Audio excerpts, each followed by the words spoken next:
যে প্রয়োজনে আমি ভাঙড় থেকে প্রার্থী তুলে নেবো, ভাঙড়ে হিংসা থামান। আমি সেই ছেলে, একটু মাথায় রাখবেন। উনি আতঙ্কে আছে। ভাঙড় তো যাচ্ছেই হাতছাড়া হয়েছে, এখন ক্যানিং আর আটকাতে পারবে না। শাসকের ছত্রছায়া আছে। তৃণমূল কংগ্রেসের সিম্বলকে সামনে রেখেছে, মমতা ব্যানার্জি অভিষেক ব্যানার্জির ছবিকে সামনে রেখে যত রকমের অন্যায় কাজ করছে। প্রশাসনকে বলবে একটু কঠোর হন, নাহলে কিন্তু এর উত্তর আপনাকে দিতে হবে।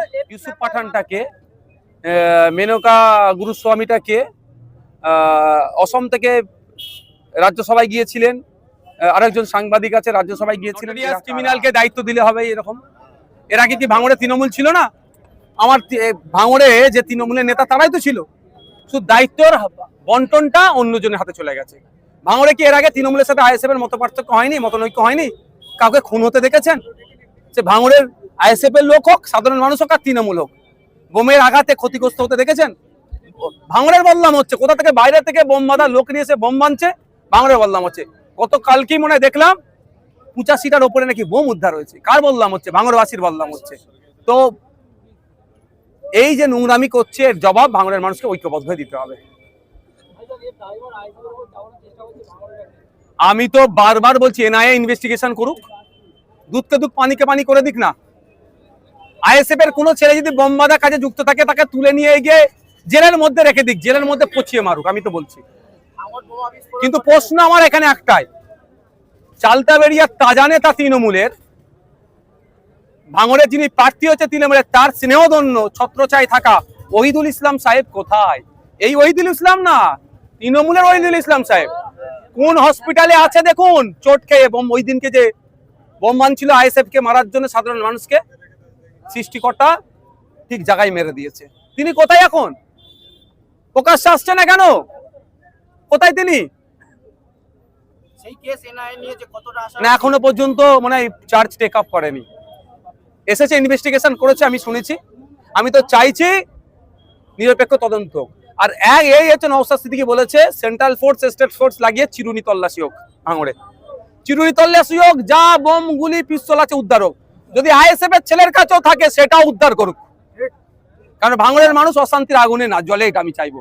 আমি ছুটে গিয়েছিলাম মমতা ব্যানার্জির কাছে, তার মূল্যবান সময় হয়নি, যে প্রয়োজনে আমি ভাঙড় থেকে প্রার্থী তুলে নেবো, ভাঙড়ে হিংসা থামান। আমি সেই ছেলে, একটু মাথায় রাখবেন। আর কারো কোনো কোশ্চেন? হ্যাঁ, অফিসিয়ালি আজ থেকে প্রচার শুরু হয়েছে। আমাকে বেশি প্রচার করতে লাগবে না, কারণ আমি 5 বছর ধরে যেভাবে বুথে বুথে মানুষের কাছে পৌঁছে গিয়েছিলাম, আর নতুন করে প্রচার করতে লাগবে না।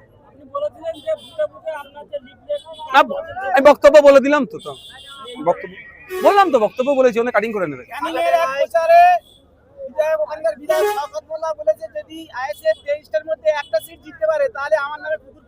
আমি একটা কথা বলবো, আমরা অত খারাপ হয়ে যায়নি কোনো মানুষের নামে কুকুর পুষবো, 1 নম্বর কথা। 2021 সালে অত খারাপ, আমরা অত নিকৃষ্ট হয়ে যায়নি, আর হবো না। তবে বালহুম আদল, চতুষ্পদ জানোয়ারের থেকেও খারাপ আছে মানুষ, কিছু মানুষ। তার কোন কোটাই পড়বে না করবে আপনারা ধরে নিতে হবে, সবটা বলবো না। 1 নম্বর কথা, 2021 সালে স্টেজে উঠে বলেছিল, সেই ভিডিও রেকর্ড আমাদের কাছে আছে, যদি ভাঙড় থেকে নওশাদ সিদ্দিকী জিততে পারে ওর সার্টিফিকেট ছিঁড়ে ফেলে দেবো, উনি বলেছিলেন। উনি আতঙ্কে আছে। ভাঙড় তো যাচ্ছেই হাতছাড়া হয়েছে, এখন ক্যানিং আর আটকাতে পারবে না। আমাদের ভাঙড়ের মানুষ খেতে ভালো করে ফলিয়ে দেবে, খামারের দায়িত্ব তাদের বিধায়ক নওশাদ সিদ্দিকী দেখে নেবে। হ্যাঁ, আমাদেরকে তো উপহার দিচ্ছে, আমার নামে 20টা মতো মামলা হয়, পারছে না আমাদের সাথে রাজনৈতিক ভাবে, এই জন্য মিথ্যা মামলার আশ্রয় গ্রহণ করছে।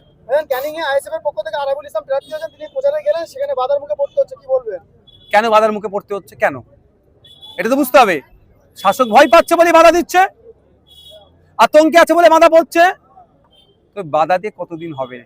নির্বাচন কমিশন অনেক বড় বড় কথা বলছে, সুন্দর সুন্দর কথা। নির্বাচন কমিশনকে দায়িত্ব নিতে হবে শান্তিপূর্ণ ভোট করার, আর না নিতে পারলে নির্বাচন কমিশনের ওই ধরনের ডায়লগবাজি বন্ধ করতে হবে। শওকত মোল্লা বলছে যে আরাবুল ইসলাম নাকি মোস্তানি করছে ক্যানিং এ, কি বলবেন? ভয় পেয়ে গেছে তাই এখানে বলছে।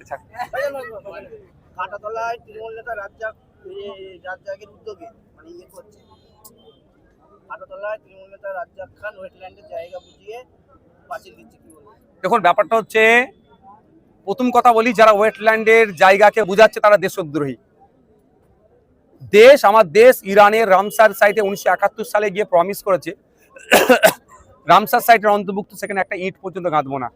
রামসার সাইটে একটা ইট পর্যন্ত গাঁথা যায় না, সেখানে কিভাবে হচ্ছে?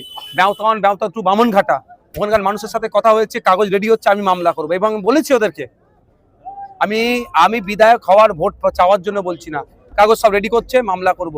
যারা 20 বছর 30 বছর 50 বছর 100 বছর আছে, 2 ভাই ছিল, 2টো রুম, 4টে ছেলে হয়েছে, একটা এক্সট্রা রুম করতে পারছে না, মহিলারা টয়লেট করবে, টয়লেট তৈরি করতে পারছে না, যায় ওখানে টয়লেট করবে, পানির কল পুঁতবে, সেটা মুছতে দিচ্ছে না, আর ওখানে ঘিরে বড় বড় প্রমোটিং হয়ে যাচ্ছে। কিভাবে হচ্ছে? এটা বন্ধ করতে হবে, এই জন্য আমি মামলা করব, আটকাবো। এই রাত্রি এই রাজ্জাক মানে উদ্যোগে হয়েছিল যে আদিবাসীদের জমি দখল করা।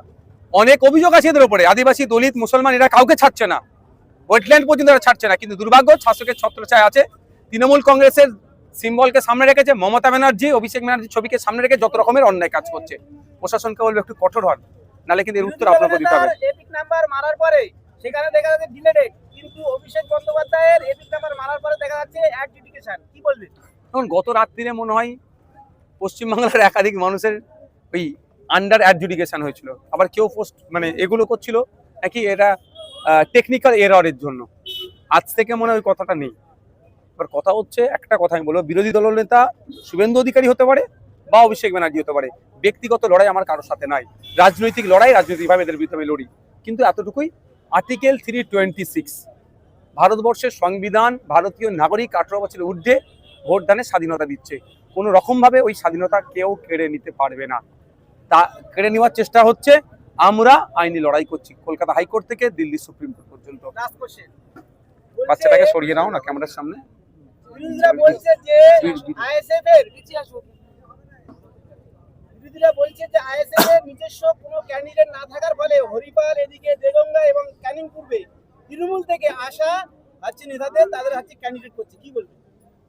আরেকবার বলেন। বিরোধীরা বলছে আইএসএফ এর নিজস্ব কোনো ক্যান্ডিডেট নেই, স্বচ্ছ, টিএমসি থেকে নিয়ে আসা হরিপাল বিধানসভা, এদিকে দেগঙ্গা, এদিকে আপনার ক্যানিং পূর্ব, সেখানে হচ্ছে প্রার্থী ঘোষণা করছে টিএমসি থেকে আসা নেতাদের। আমি একটা উত্তর পরে দেবো, এই প্রশ্নটা তৃণমূল নেতাদেরকে জিজ্ঞাসা করবেন।